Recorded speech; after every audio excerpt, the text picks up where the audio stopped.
So what's up guys, at for today's video nga pala no, so yan, may bago naman tayong gawa no na butane type na laruan natin no. So yan, so naka 40mm chamber pala to siya. So ngayon mga idol no, pag-usapan muna natin yung specs pala nito, yung bagong gawa natin. Yan, mula dito sa scope, dito sa barrel nya, sa chamber niya, tsaka sa divider niya no, kung ilang divider to siya. Kasi marami ding nagtatanong no, palaging may nagtatanong kung ilang mm daw yung chamber natin na ginagawa sa 40mm, kung malakas ba siya. So ano ba siya, compatible ba siya dito sa 8mm na barrel o yung bala na 8mm. Actually hindi yun siya 00 na 8mm mga idol no. Nasa pag sinukat mo yung bulitas na 5x16 o 8mm, nasa ano lang yun siya, 7.8 ganun, 7.8. so yung inner diameter din tong barrel, pag sinukat mo to siya, nasa 7.9 to siya, 7.9, 7.8 ganun yung barrel. Kasi hindi siya pare-pareho, merong ano yung medyo maliit. So meron ding 8.1 yung inner diameter ng barrel no. So medyo maluwag-luwag yun. So ito siya, yung gamit ko na barrel is ano siya, 7.9. So, pag sinukat mo sa caliper yung inner nya, yung ID. So yan, usapan natin yung kabuuan nito no. So medyo madalang ko tayo mga idol sa pag-upload ng video no, gawa ng palagi tayong busy sa trabaho, tsaka minsan lang din makapagawa ng ganito no.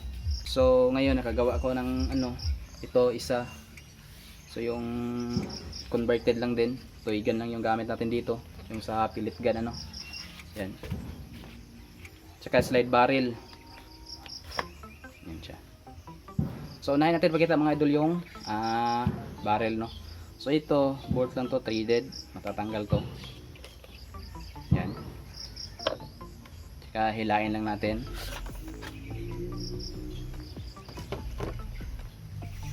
So ayan siya mga idol no. Bali alloy tube yun siya. Alloy tube.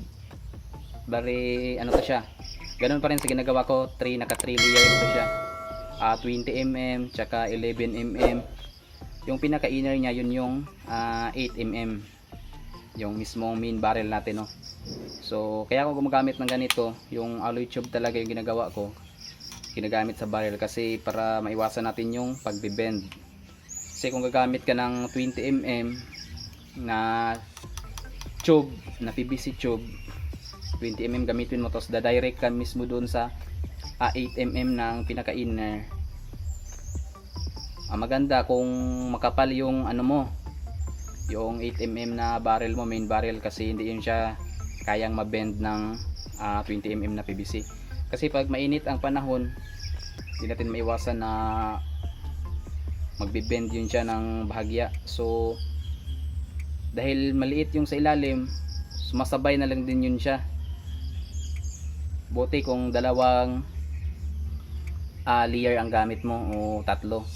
Papasok mo muna siya sa 11mm na alloy tube bago mo siya ipapasok sa 20mm na PVC pipe no, para hindi niya makayang i-bend yung barrel natin no. So yan, kaya sa akin ang ginagawa ko para sigurado yung alloy tube na, para hindi talaga mabibend, maliban na lang kung mabagsak natin o maano natin, saka pa siya mag-bend no. Pero hindi na siya basta-basta kasi makapal to siya eh, tsaka nakatatlong layers na siya. So dito mga idol, yung mismong lagayan ng ating tornilyo, yan, nilagyan ko yun siya sa loob ng nut no. Tsaka yung kanto ng nut binawasan ko lang para mag fit siya sa loob. Dito ko yun siya pinadaan sa 8mm no, para mas matibay yung kapit ng hindi siya maglulos ating hawakan, ganyan. So yan siya oh. Tsaka may o-ring yan siya mga idol no, o-ring. Yan. Tong silencer nya, design lang yan siya, hindi yan siya Hindi talaga yun siya totoong silencer, ano, parang view lang ganun. So naka-fix na pala yan siya, hindi siya matatanggal. Kaya dito naman tayo sa ating check valve, no.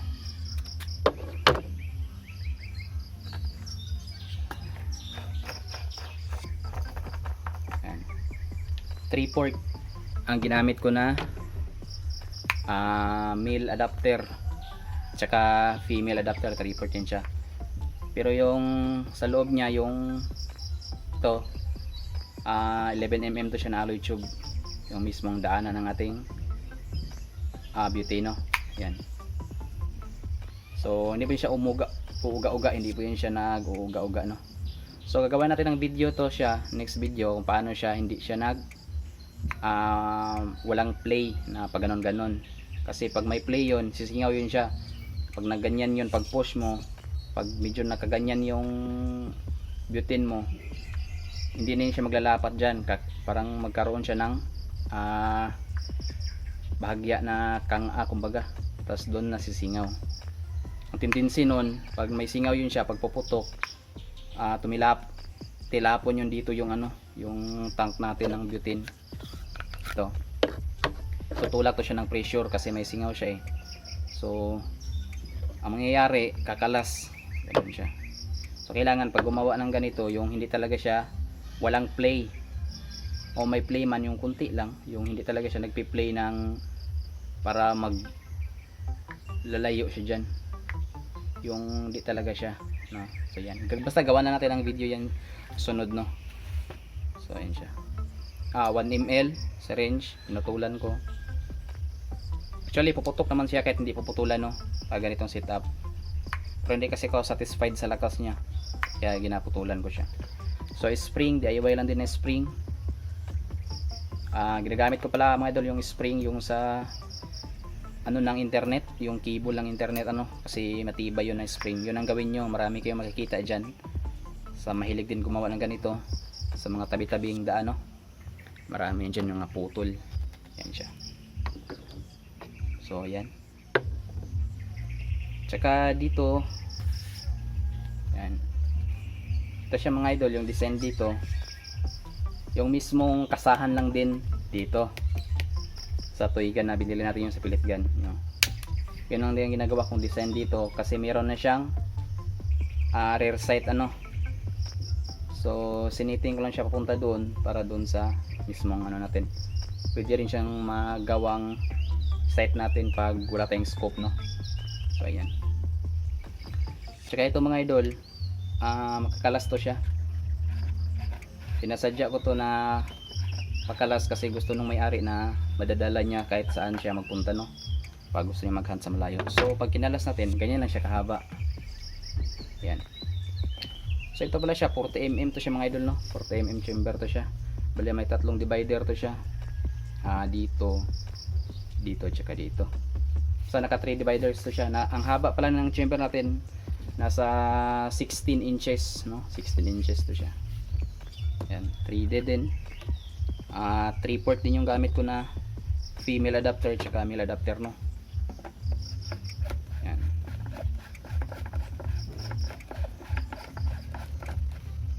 Yan.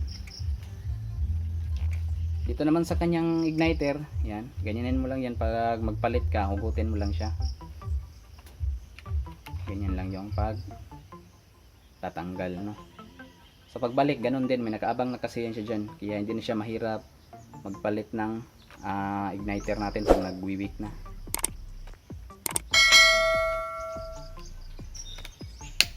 Yan. So yung scope ko pala, mga idol, na nilagay dito, yung Discovery, no. Yan, Discovery yan siya. 4x32. Medyo maliit lang siya, pero pag sinilip mo siya,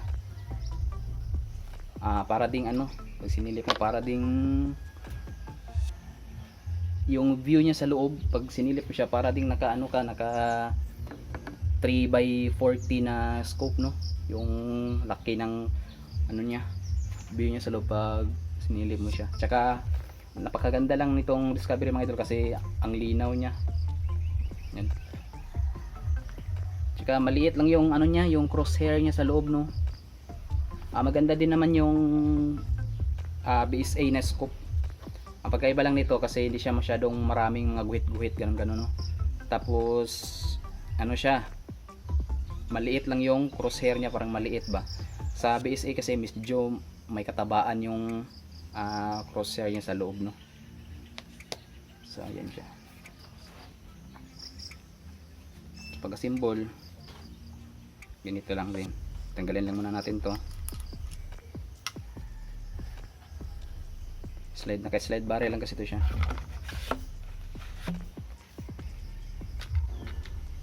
Pasok na natin. Yan.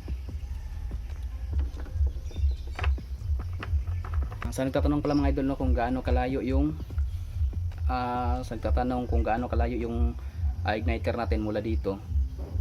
So susukatin nyo lang to mga idol, ganyan. Tapos ipopush nyo ng ganyan, no. Tapos dito kayo banda maglagay ng ano, dito kayo banda maglagay ng igniter, yung hindi siya tatamaan ito pag push mo, o yung dalawang solid wire. Ganun lang mga idol, wala namang exact na ano yan na sukat para doon sa igniter, basta hindi lang siya tatamaan, hindi lang siya madi-disalign doon sa pagka ano niya, plaster niya, puputok na yun. Yan, ganun.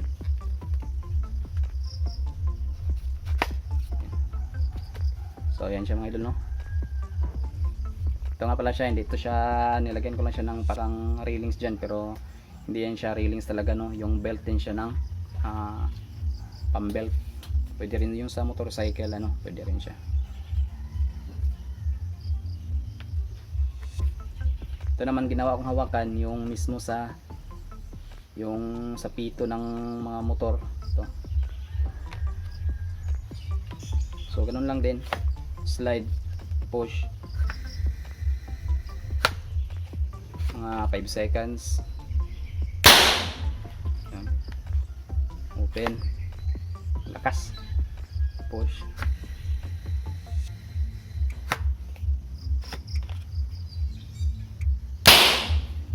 Yan. Pagkalakas niya mga idol, no. So yan siya. So meron kasing nagsasabi na pag 8mm daw yung bala mo, kailangan naka 50mm ball chamber ka kasi hindi kakayanin ng 40mm. So hindi po ganun mga idol, no. Nasa setup po kasi yan.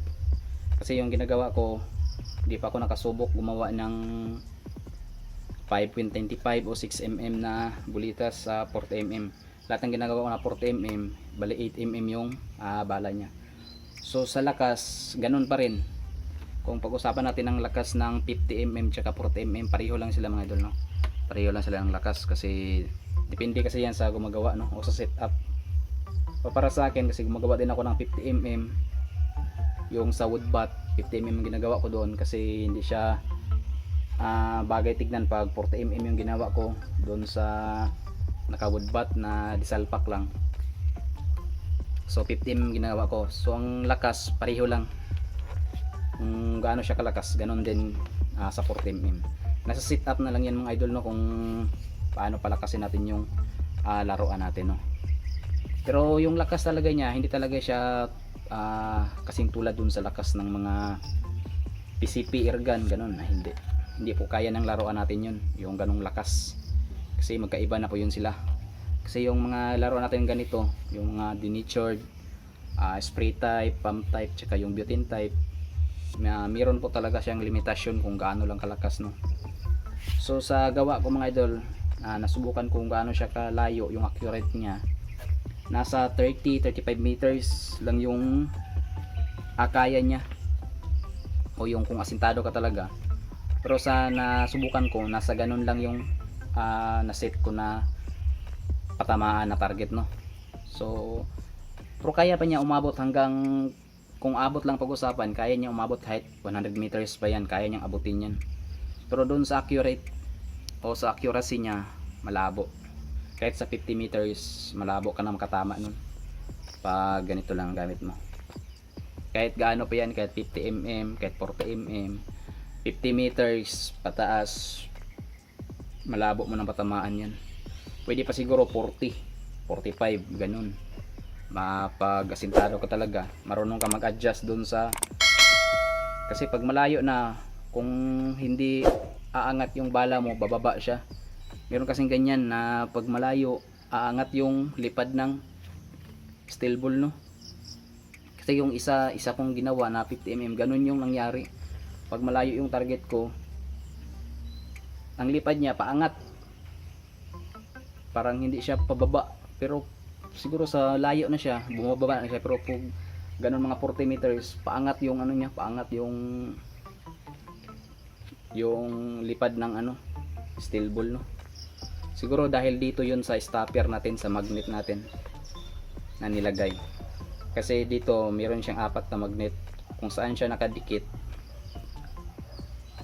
Kung isang portion lang, dito mo lang siya nilagay sa taas. Ang ikot ng bulitas noon, kung dito siya sa taas, pa ganyan. So ang labas niya,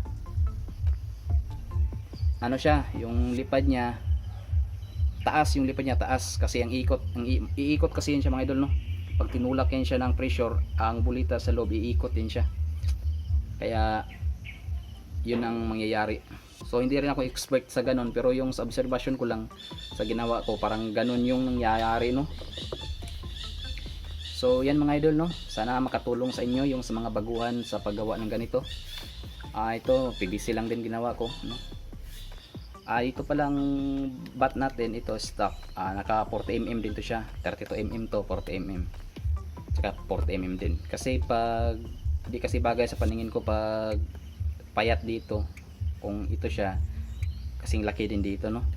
Magkaiba-iba kasi tayo ng taste kumbaga. So ginawa ko yung 40 mm dito, tsaka nilagyan ko na lang din ng design ng ganito, no? Kumbaga parang cheek rest niya. So ayan. So sana supportahan niyo pa yung channel ko, no? At huwag kalimutang mag-subscribe at paki-click na rin sa notification bell para lagi po kayong updated sa mga susunod ko pang video na gagawin. So maraming salamat po sa inyo mga idol, and God bless.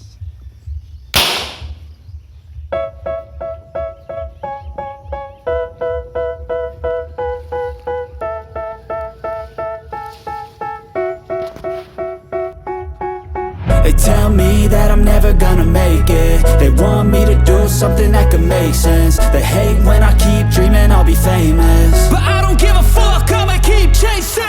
I got all this potential that's deep inside of me, but they hate when you're successful cause they try to be. They sit there being judgmental because you're trying things, and they just want you to settle and do the right thing. So get a good job, don't slack off. Wake up every morning, make a good impression on your boss.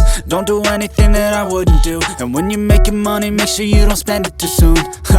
Fuck that, I'll do what I wanna do. I got a different path from everyone, and that includes you. Who are you to tell me how to live life? In these times it feels like nobody's right, yeah. So I'ma figure out what else we succeed, and then invest all of my time into that and proceed. I need whatever the hell could make me happy, and I don't think you have a clue what could that be. They tell me that I'm never gonna make it. They want me to do something that could